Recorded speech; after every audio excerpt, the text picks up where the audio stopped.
'cause nobody does it like you. I like the way that you move. That's why I never go through with leaving you. Everybody says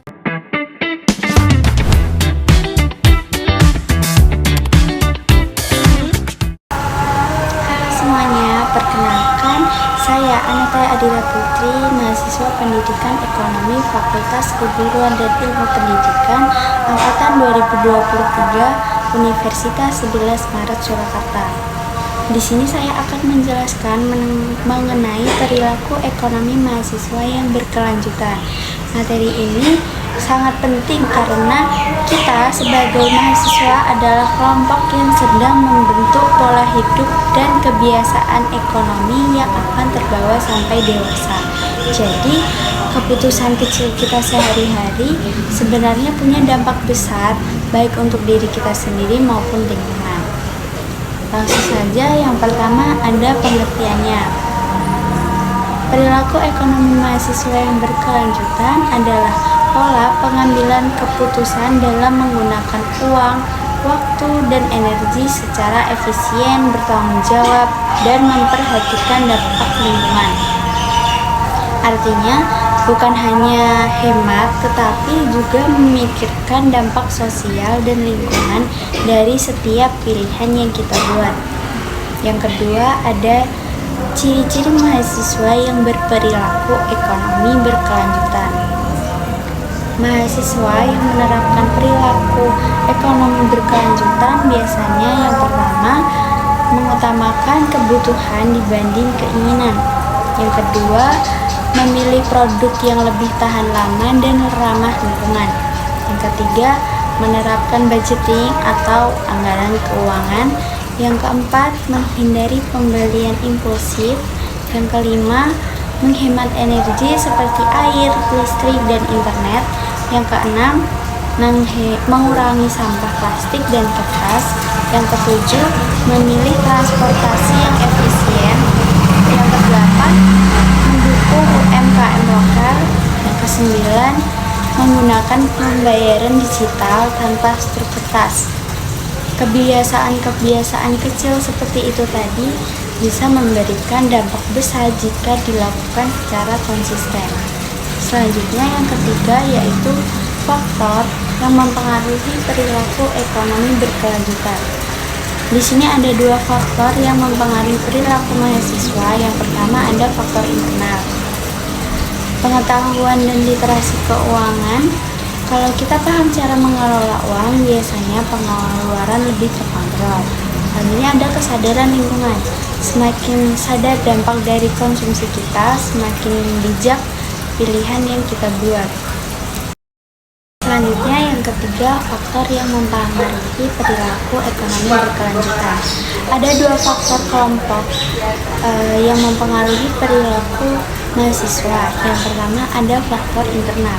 Dan faktor internal ini memiliki beberapa contoh poin. Yang pertama ada pengetahuan dan literasi keuangan.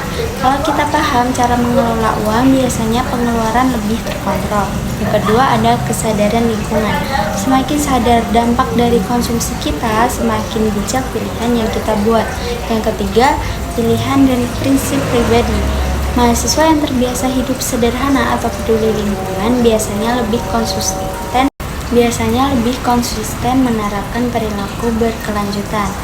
Lalu yang kedua ada faktor eksternal. Di sini juga memiliki beberapa poin. Poin yang pertama ada teman sebaya. Kadang lingkungan pertemanan sangat mempengaruhi pola konsumsi kita.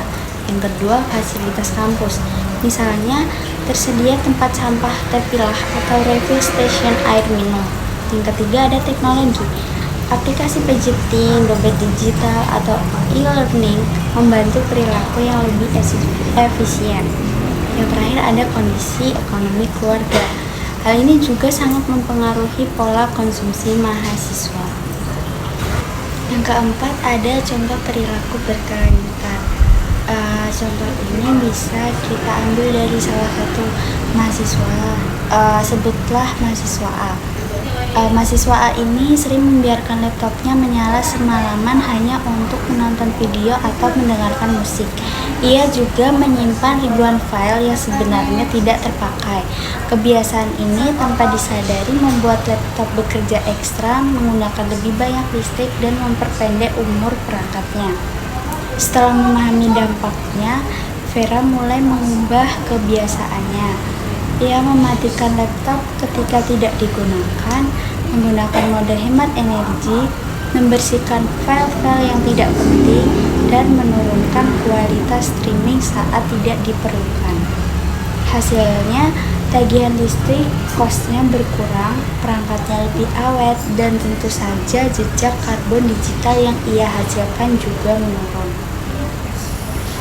Ini adalah contoh bahwa perubahan kecil dalam perilaku sehari-hari bisa memberi dampak besar. Yang terakhir ada kesimpulan. Dari seluruh pembahasan tadi bisa kita simpulkan bahwa perilaku ekonomi mahasiswa yang berkelanjutan merupakan kombinasi antara efisiensi finansial, kepedulian lingkungan, dan tanggung jawab sosial. Sebagai mahasiswa, kita punya peran besar sebagai agen perubahan. Dengan menghemat energi, mengelola uang dengan baik, dan mengurangi penggunaan barang sekali pakai, kita bukan hanya membantu diri sendiri menjadi lebih mandiri, tetapi berkontribusi menjaga keberlanjutan lingkungan dan masyarakat.